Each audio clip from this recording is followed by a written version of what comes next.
Welcome to EVA Education. Please like, share, subscribe, and visit our website for more courses.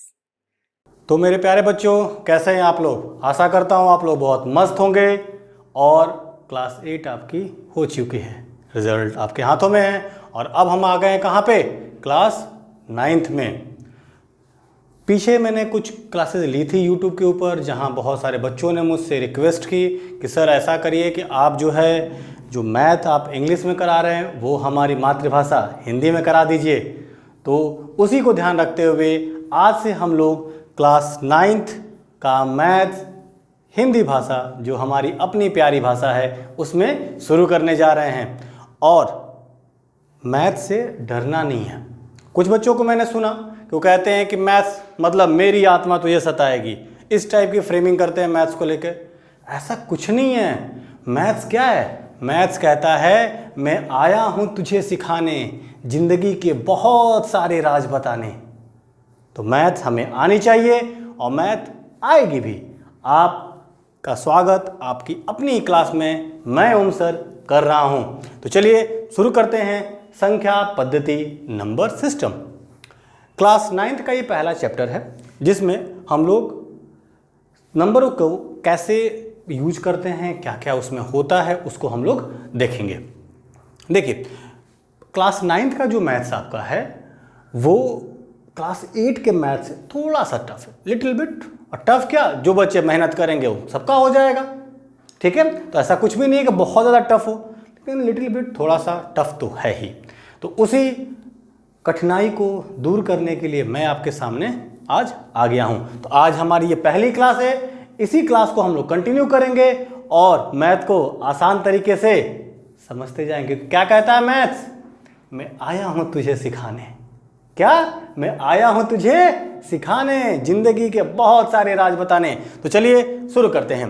जो पहला chapter है संख्या पद्धति number system, उसमें पहले हम लोग इंट्रोडक्शन देख लेते हैं कि हमें पढ़ना क्या क्या है, क्या क्या चीज़ें हैं जो हमारे लिए आगे आसानी हो चीज़ों को करने में। पहला उस पर जो पॉइंट आपका है वो है संख्या रेखा। संख्या रेखा, संख्या रेखा मतलब नंबर लाइन। अच्छा, ये संख्या रेखा होती क्या है? देखिए, ये जो संख्या रेखा आपकी है, ऐसी रेखा, एक ऐसी रेखा जिसके ऊपर हम लोग नंबरों को दिखा पाए, ठीक है, शो कर पाए। जैसे यहाँ पे ये 0 हमारा हो गया, ये 1 है, ये 2 है, ये 3 है, ये 4 है। उसी तरह से आपके कौन से हाथ पे? बाएं हाथ पे -1, -2, -3, -4, ये सब संख्याएं आती हैं। ये जो संख्याएं हैं ये इधर आगे बहुत ज़्यादा बढ़ सकती हैं, अनंत तक जा सकती हैं। तो ये आपके बाएं हाथ की तरफ भी अनंत तक जा सकते हैं। हम में से अधिकतर लोगों का मजबूत हाथ कौन सा होता है? तो आप कहेंगे कि दाहिना। उसी तरह से प्लस जो है, जो मजबूती का सिंबल होता है वो आपके दाहिने हाथ की तरफ रहता है। और जो बायां हाथ जो अक्सर लोगों का कमज़ोर होता है, वर्ल्ड में 4% लोगों का बायां हाथ मजबूत होता है, 96% लोगों का कमज़ोर होता है। तो हम उन 96% लोगों के बारे में बात कर रहे हैं। तो आपके बाएं हाथ की तरफ सारी जो है ऋणात्मक संख्याएं होंगी और ये भी संख्याएं कहाँ तक जाएंगी? वहीं अनंत तक। क्यों? क्योंकि हम इसको बहुत आगे तक लिख सकते हैं, ख़त्म नहीं हो सकती। जितनी हमारी सुविधा हो, जितना हमें दिखाना हो, हम चीज़ों को दिखा सकते हैं। तो आपने क्या देखा? संख्या रेखा क्या है? ऐसी रेखा जिसके ऊपर हम नंबरों को क्या करते हैं? दर्शाते हैं, नंबरों को दर्शाते हैं। ये हमारी क्या है? ये हमारी है संख्या रेखा, ठीक है। आशा करता हूँ आपको समझ आ गया होगा। चलिए आगे देखते हैं।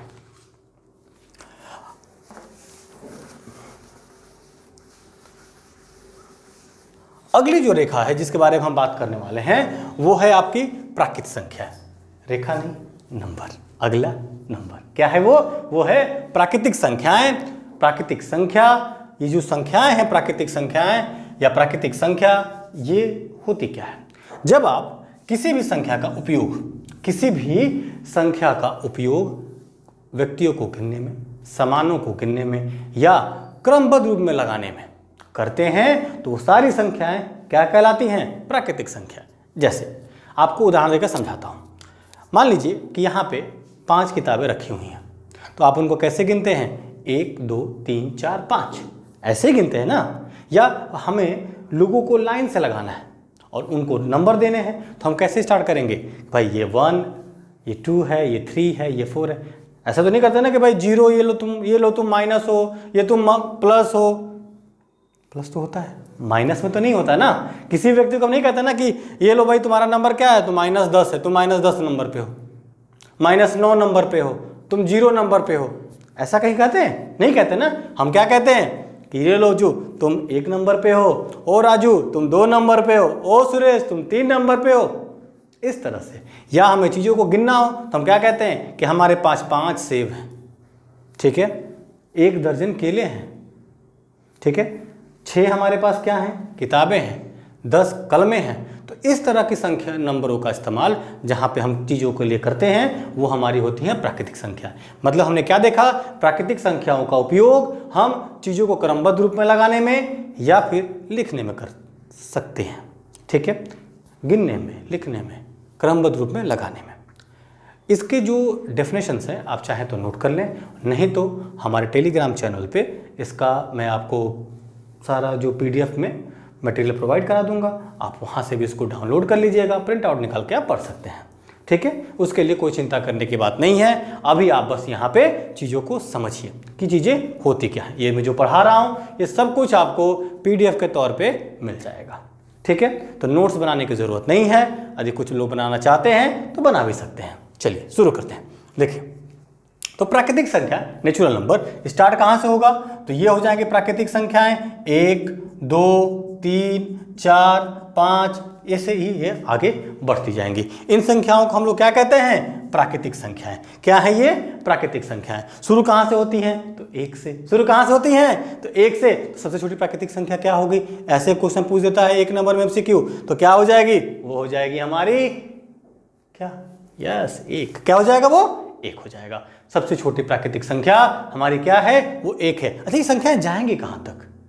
जब इनके जाने की बात करेंगे तो ये अनंत तक जाएंगी। अब कहेंगे अनंत तक कैसे? जैसे मान लीजिए कि आपने अपने मित्र से कहा कि भाई ये बताओ कि सबसे बड़ी संख्या कौन सी है, तो उसने कहा कि ऐसा है कि सबसे बड़ी संख्या 1 खरब है। क्या है? 1 खरब है। आप और चौकन्ने रखे, अरे ये क्या, 1 खरब कह रहा है ये तो आप क्या कहेंगे कि 1 खरब में 1 ऐड कर दीजिए, आगे 1 जोड़ दीजिए। जोड़ने से क्या होगा? वो अगली संख्या आ जाएगी। तो इसी तरह से कोई कितनी बड़ी संख्या आप ले लीजिए, उसमें आप 1 जोड़ देंगे तो अगली संख्या आ जाएगी। समझ रही है मेरी बात? इसीलिए प्राकृतिक संख्याएं कहां तक होती हैं? तो ये अनंत तक होती हैं। कहां तक होती हैं? तो अनंत तक होती हैं। तो ये आपको ध्यान रखना है। कहां तक जाएंगी ये? अनंत तक, जिसकी कोई सीमा नहीं है, जिसकी कोई परिसीमा नहीं है। बस आपको ध्यान क्या रखना है कि प्राकृतिक संख्याएं शुरू कहां से होती हैं? तो ये शुरू होती हैं 1 से। कहां शुरू होती हैं? 1 से। जाति कहां तक है? तो अनंत तक। जाति कहां तक है? तो अनंत तक। ठीक है, आशा करता हूं आपको समझ आ गया होगा। अब आते हैं हम अगली संख्या पे। अगली जो संख्या हमारी है वो है क्या? पूर्ण संख्या। क्या है वो? पूर्ण संख्या। पूर्ण संख्या, जिसको इंग्लिश में होल नंबर कहते हैं। ये संख्या होती क्या है? अब इसको देखते हैं। जो इसमें पूर्णता लाए, मतलब संख्याएं जब 0 से शुरू होती हैं। कहां शुरू होती हैं? 0 से। मतलब यदि मैं संख्या को 0 से शुरू कर दूं, 0, 1, 2, 3, 4, 5 ऐसे आगे बढ़ाता जाऊं, तो ये संख्या कहलाएंगी पूर्ण संख्या। क्या कहलाएगी? पूर्ण संख्या। और ये भी कहां तक जाएगी? तो ये भी जाएगी अनंत तक। कहां तक जाएगी? तो अनंत तक। समझ में आ रही मेरी बात? प्राकृतिक संख्या शुरू कहां से हो रही थी? तो 1 से।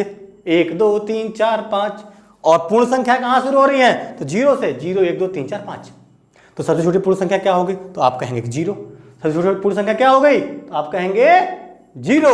तो सबसे छोटी प्राकृतिक संख्या कहते हैं, मैंने अभी बताया था। जी हाँ, 1। आप लोग बहुत चालाक हैं। ठीक है, तो ये 0 से हम स्टार्ट कर रहे हैं हमारी पूर्ण संख्याओं को। अब मैं आपसे सवाल पूछूं, क्या सभी पूर्ण संख्याएं प्राकृतिक संख्याएं होती हैं? क्या सभी पूर्ण संख्याएं प्राकृतिक संख्याएं होती हैं? तो आप कहेंगे जी नहीं, बिल्कुल नहीं होती। क्यों? क्योंकि पूर्ण संख्याओं में तो 0 भी आता है। और प्राकृतिक संख्याएं कहां शुरू होती हैं? तो 1 से शुरू होती हैं। लेकिन अब मैं फिर से पूछ रहा हूं, क्या सभी प्राकृतिक संख्याएं पूर्ण संख्याएं होती हैं? क्या सभी प्राकृतिक संख्याएं पूर्ण संख्याएं होती हैं? जी हाँ, बिल्कुल सभी प्राकृतिक संख्याएं पूर्ण संख्याएं होती हैं। क्योंकि प्राकृतिक संख्या शुरू होती है 1 से और हमारा पूर्ण संख्या भी शुरू होता है जीरो से, जीरो के बाद तो एक आता ही है ना, तो ये सारी संख्याएं तो प्राकृतिक संख्याएं आ ही जाएंगी ना जीरो को छोड़ के। तो एमसीक्यू में ऐसे सवाल पूछे जाते हैं कि क्या सभी प्राकृतिक संख्याएं पूर्ण संख्याएं होती हैं, तो इसका उत्तर होता है जी हाँ, सभी प्राकृतिक संख्याएं पूर्ण संख्याएं होती हैं। आप चाहें तो इसे नोट कर लें, ठीक है। अब आगे देखिए, दूसरा पूछा जाता है कि क्या सभी पूर्ण संख्याएं प्राकृतिक संख्याएं हैं, तो आप क्या कहेंगे, जी नहीं, सभी पूर्ण संख्याएं प्राकृतिक संख्याएं नहीं होती। क्यों? क्योंकि पूर्ण संख्याएं तो शुरू होती हैं कहां से, जीरो से। कहां शुरू होती हैं, जीरो से, इसीलिए सभी पूर्ण संख्याएं प्राकृतिक संख्याएं नहीं होती। अब हम आते हैं तीसरी संख्या पे, जो कि है पूर्णांक। क्या है, पूर्णांक। इसको इंग्लिश में कहते हैं इंटीजर। इंग्लिश में क्या कहते हैं, इंटीजर, पूर्णांक। अब ये क्या होता है, अब देखिए इसको, पूर्णांक किसे कहेंगे हम, तो पूर्णांक के अंदर सभी, पूर्णांक के अंदर क्या आ जाएगा, सभी ऋणात्मक संख्याएं, सभी ऋणात्मक संख्याएं,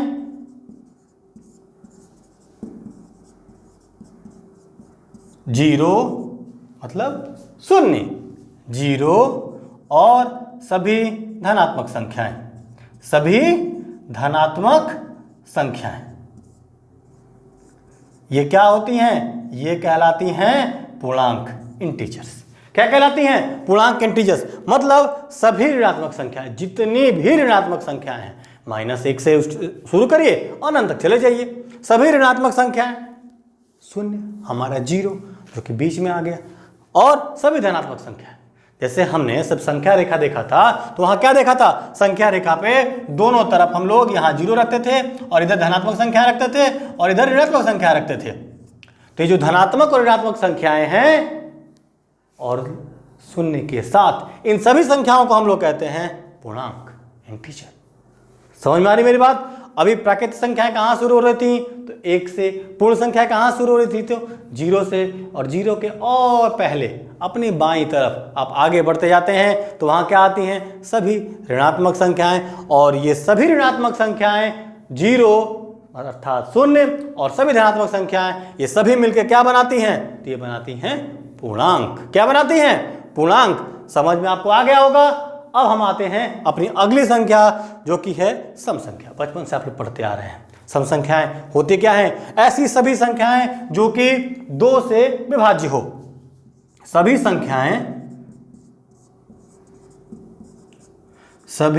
संख्याएं जो 2 से पूर्णतः विभाज्य हो।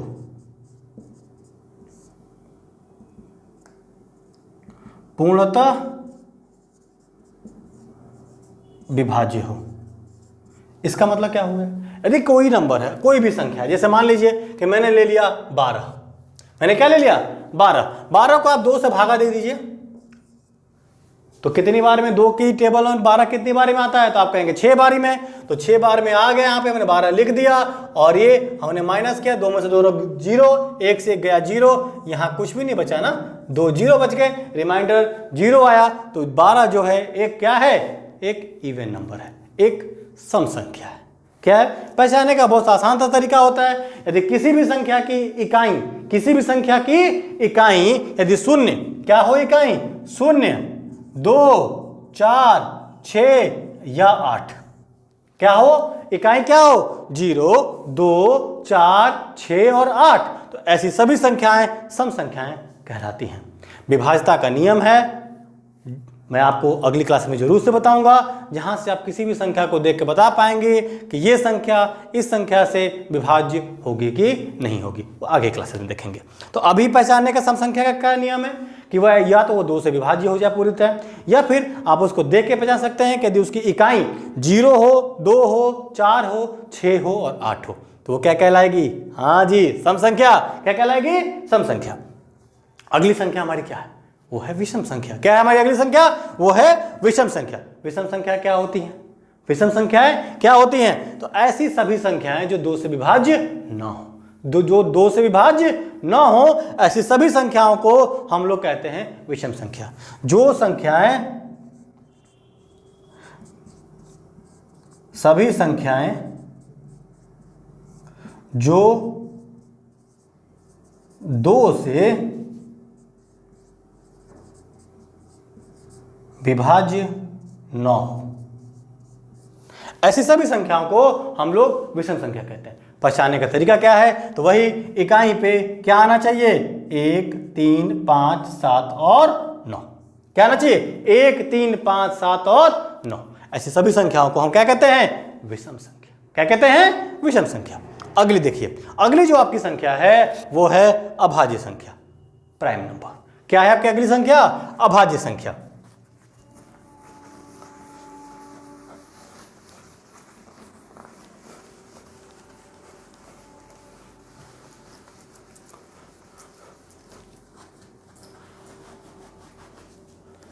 अगली जो संख्या मैं आपको बताने जा रहा हूं वो है अभाज्य संख्या। अब ये अभाज्य संख्या होती क्या है? ये देखिए, किसे कहते हैं अभाज्य संख्या? अभाज्य संख्या, प्राइम नंबर क्या कहलाते हैं? नाम सही है, जो विभाजित ना हो पाए। जो विभाजित ना हो पाए ऐसी सभी संख्याओं को हम अभाज्य संख्या कहते हैं। इसका मतलब क्या हुआ?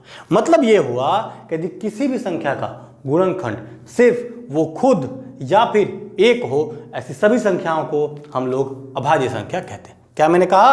कि किसी भी संख्या का गुणनखंड यदि वो स्वयं या फिर 1, स्वयं या 1 हो तो वो अभाज्य संख्या होती है। और तरीका समझ लीजिए, किसी भी संख्या का गुणनखंड सिर्फ 2 ही नंबर आए, वो खुद में या फिर एक, वो खुद या फिर एक, ऐसी सभी संख्याओं को हम लोग कहते हैं अभाज्य संख्या।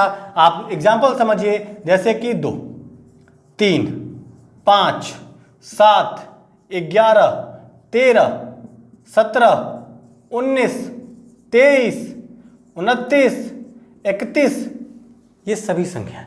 अब ये बताइए 2 किसकी टेबल में आता है? तो आप कहेंगे 1 की और 2 की, इसके अलावा वो किसी की टेबल में आता है? नहीं आता। उसी तरह से 23, किसकी टेबल में 23 आता है? तो सिर्फ 1 की और 23 की टेबल में। तो ऐसी सभी संख्याएं जिसके सिर्फ और सिर्फ 2 गुणनखंड हो, वो खुद में या फिर एक, ऐसी सभी संख्याओं को हम अभाज्य संख्या कहते हैं। ठीक है, इनकी सभी की जो डेफिनेशंस हैं वो आपको नोट्स के रूप में मैं प्रोवाइड करा दूंगा, उसके लिए चिंतित आप मत होइए, बस चीज़ों को आप समझिए, क्योंकि इनको समझना ही जरूरी है। लिखना इंपॉर्टेंट है ही, नोट्स बनाना भी जरूरी है, लेकिन यदि आप समझ गए तो जीवन भर याद रहेगा। ठीक है, अभाज्य संख्याएं क्या होते हैं? ये जिनका गुणनखंड सिर्फ और सिर्फ 2 संख्या हो, वो खुद में या फिर एक, ऐसी सभी संख्याओं को हम अभाज्य संख्या कहते हैं। ऐसे सभी संख्याओं को क्या कहते हैं हम? अभाज्य संख्या। अब ध्यान देने वाली बात है, सबसे छोटी अभाज्य संख्या क्या है? तो वो है 2। सबसे छोटी अभाज्य संख्या क्या है? तो 2 है। तो सारी अभाज्य संख्याओं में सिर्फ 2 ही एक ऐसी संख्या है जो कि सम है। क्या है? सम है। बाकी सभी संख्याएं विषम होती हैं। बाकी सभी संख्या क्या होती हैं? विषम होती हैं। तो आपको यदि आपसे पूछा जाए कि सबसे छोटी अभाज्य संख्या क्या है, तो आप कहेंगे कि 2 है। ऐसी कौन सी संख्या है जो कि सम है और अभाज्य है? तो वो भी 2 है। ऐसी कितनी संख्याएं हैं जो सम हो और अभाज्य हो? तो वो सिर्फ और सिर्फ एक संख्या है, और वो है क्या? 2। ठीक है, अब दूसरी संख्या जिसको हम बोलते हैं क्या? भाज्य संख्या। क्या बोलते हैं? भाज्य संख्या।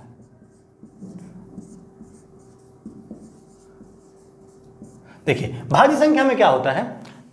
इसी का उल्टा, जिसके 2 से ज्यादा गुणनखंड हो, जिसके 2 से ज्यादा गुणनखंड हो, ऐसी संख्याओं को हम कहते हैं क्या? भाज्य संख्या।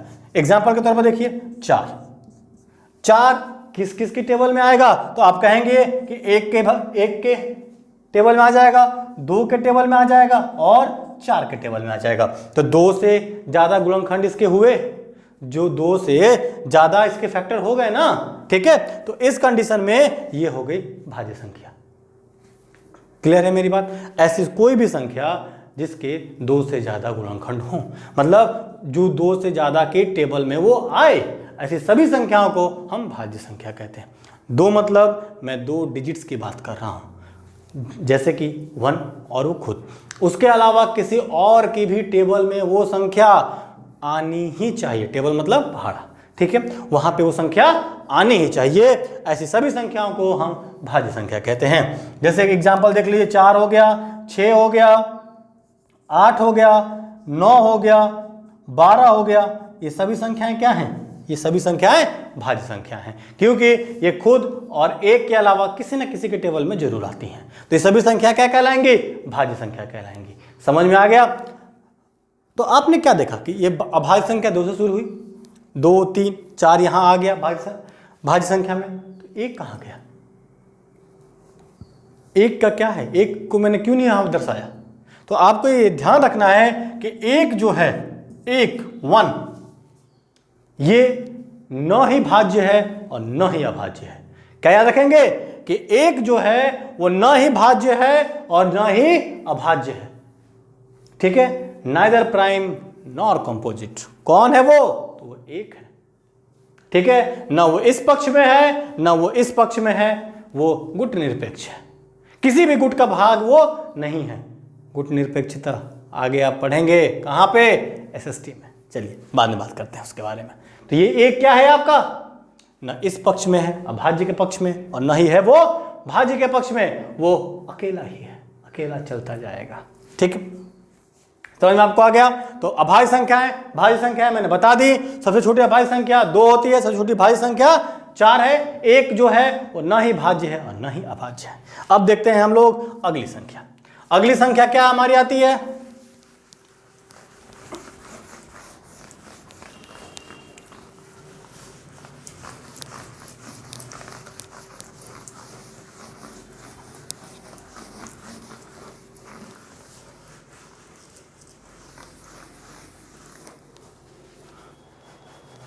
देखिए, अगली जो संख्या है वो है सह अभाज्य संख्या। क्या है वो?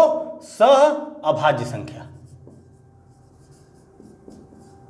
सह अभाज्य संख्या, जिसको हम लोग क्या बोलते हैं? को प्राइम नंबर्स। क्या बोलते हैं? को प्राइम नंबर्स। अब ये क्या होती है? सह अभाज्य संख्या का मतलब क्या होता है कि ऐसे दो संख्याओं का जोड़ा, ऐसे दो संख्याओं का जोड़ा जो किसी की भी टेबल में एक साथ न आए। ऐसी दो संख्याओं का जोड़ा जो किसी की भी टेबल में एक साथ न आए, उनको हम सह अभाज्य संख्याएं कहते हैं। जैसे 4 और 9। 4 और 9 किसी की भी टेबल में एक साथ दोनों आते हैं। मैं दोनों एक साथ आने की बात कर रहा हूं। जैसे 6 है, 2 के टेबल में आ जाता है ना। 6 और 8 ले लो आप, 2 के टेबल में दोनों आ जाएंगे ना।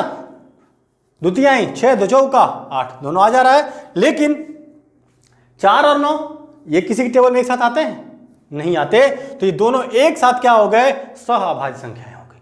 क्या हो गई? ये एक साथ सह अभाज्य संख्या। अच्छा, दो लगातार आने वाली कोई भी संख्या, दो लगातार आने वाली कोई भी संख्या सह अभाज्य संख्या होती है।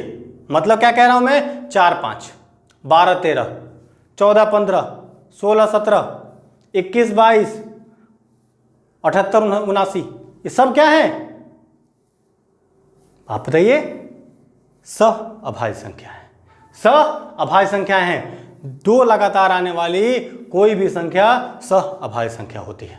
ठीक है, ऐसी कोई भी संख्या जो किसी भी टेबल में एक साथ न आए उसको हम बोलते हैं सह अभाज्य संख्या।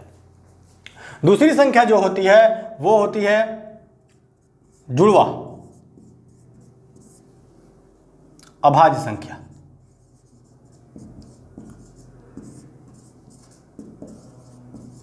इसको बोलते हैं हम लोग ट्विन प्राइम। क्या बोलते हैं? Twin prime. अच्छा, ये ट्विन प्राइम नंबर क्या है? देखिए, ट्विन प्राइम नंबर का मतलब अभिप्राय क्या है कि ऐसे दो प्राइम नंबर, ऐसे दो अभाज्य संख्याएं जिनके बीच में सिर्फ एक नंबर आए, या फिर उस संख्या में से दूसरी संख्या को घटाया जाए तो हमें जो रिजल्ट मिले वो 2 आए। जैसे आपको दिखाता हूं, 3 और 5। 3 और 5 इनके बीच से एक संख्या आती है 4, घटा दोगे 5 में से 3 को कितना आ जाएगा? 2 आ जाएगा। तो ये है ट्विन प्राइम, जुड़वा अभाज्य संख्याएं। 11 13 17 19 29 31, ऐसी संख्याओं को हम लोग क्या कहते हैं? ट्विन प्राइम कहते हैं, जुड़वा अभाज्य संख्या। समझ में आ गया? क्या है ये? जुड़वा अभाज्य संख्याएं जिनके बीच में सिर्फ एक संख्या आए या बड़ी में से छोटी संख्या को आप घटा दें तो रिजल्ट आपका 2 आ जाए। ठीक है। ऐसी सभी संख्याओं को हम लोग जुड़वा अभाज्य संख्या कहते हैं। ये सभी जो पार्ट आपको मैं बता रहा हूँ ये नंबर सिस्टम के इंट्रोडक्शन में है और आप लोग बस समझ जाएंगे तो नंबर सिस्टम को पढ़ना, संख्या पद्धति को पढ़ना आपके लिए आसान हो जाएगा। तो ये हमारी एक परिचय क्लास है। उसके बाद देखिए, नोट्स की आप चिंता मत करिएगा, वो आपको पीडीएफ के तौर पे टेलीग्राम में हमारे मिल जाएगा, ठीक है। उसका लिंक इसी के डिस्क्रिप्शन बॉक्स में पड़ा रहेगा, ठीक है। अगली संख्या देखते हैं। अगली संख्या जो है वो है परिमेय संख्या। क्या है ये? परिमेय संख्या। परिमेय संख्या का मतलब क्या होता है? Rational number. क्या होता है? Rational number. अब ये परिमेय संख्या क्या होती है? ऐसी कोई भी संख्या जो कि p/q के फॉर्म में लिखा जा सके, p/q के फॉर्म में लिखा जा सके। p और q ये दोनों ही क्या हैं? पूर्णांक हैं। क्या हैं? पूर्णांक हैं। लेकिन ध्यान क्या रखना है कि q जो है वो 0 के बराबर नहीं हो सकता। जो q है वो 0 के बराबर नहीं हो सकता। तो ऐसी सभी संख्याओं को हम लोग क्या कहते हैं? परिमेय संख्या कहते हैं। जैसे 2/3, -3/5, 4/7, इस तरह की जो भी संख्याएं हैं ये क्या कहलाती हैं? परिमेय संख्या कहलाती हैं, ठीक है। अब अपरिमेय संख्या, अगला क्या हो गया हमारा? अपरिमेय संख्या। अपरिमेय संख्या को हम लोग कहते हैं इरेशनल नंबर। क्या बोलते हैं? Irrational number. देखिए, अपरिमेय संख्या क्या होती है? जिनको कि p/q के रूप में हम ना लिख सकें। क्या है? जिनको p/q के रूप में हम लिख ही ना सकें, ऐसी सभी संख्याओं को हम लोग कहते हैं अपरिमेय संख्या। जैसे कि √2, √3, √5, ये सभी संख्या क्या कहलाती हैं? अपरिमेय संख्या। आपको ध्यान देना है कि 0/1 एक परिमेय संख्या है, लेकिन 1/0 एक अपरिमेय संख्या है, ठीक है।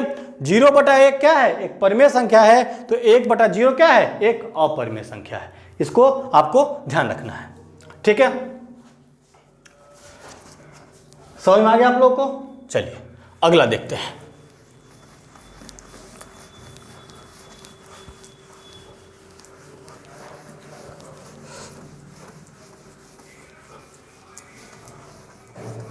देखिए, अगली जो संख्या आपकी है वो है वास्तविक संख्या। वास्तविक संख्या, वास्तविक संख्या क्या होती है? इसको हम कहते हैं रियल नंबर। क्या कहते हैं? Real number. ये हमारी होती हैं वास्तविक संख्या, अर्थात ऐसी संख्याएं जिनका कुछ ना कुछ मान होता है। ऐसी संख्याएं जिनका कुछ ना कुछ मान होता है, ऐसी संख्याओं को हम लोग वास्तविक संख्या कहते हैं। उसमें परिमेय और अपरिमेय दोनों ही संख्याएं आती हैं, ध्यान रखिएगा। इसमें परिमेय और अपरिमेय दोनों ही संख्याएं आएंगी। तो ऐसी सभी संख्याएं जिनका कुछ वास्तविक मान हो, ऐसी सभी संख्याओं को हम लोग कहते हैं क्या? Real number. 2/3 कुछ तो इसका मान है, √2 कुछ तो इसका मान है, -3/5 कुछ तो इसका मान है। तो ऐसी सभी संख्याओं को हम लोग कहते हैं रियल नंबर, वास्तविक संख्याएं। अगली जो संख्या है वो है अवास्तविक संख्या है, जो आज की क्लास की आखिरी संख्या है। फिर हम लोग ये चैप्टर आगे पढ़ेंगे। अवास्तविक संख्या में ऐसी संख्या जिसका कोई भी मान न हो, real number, unreal number. Unreal number अवास्तविक संख्या है जिनका कोई मान नहीं होता है। इसको पहचानने का सबसे आसान तरीका है, यदि किसी भी संख्या में एक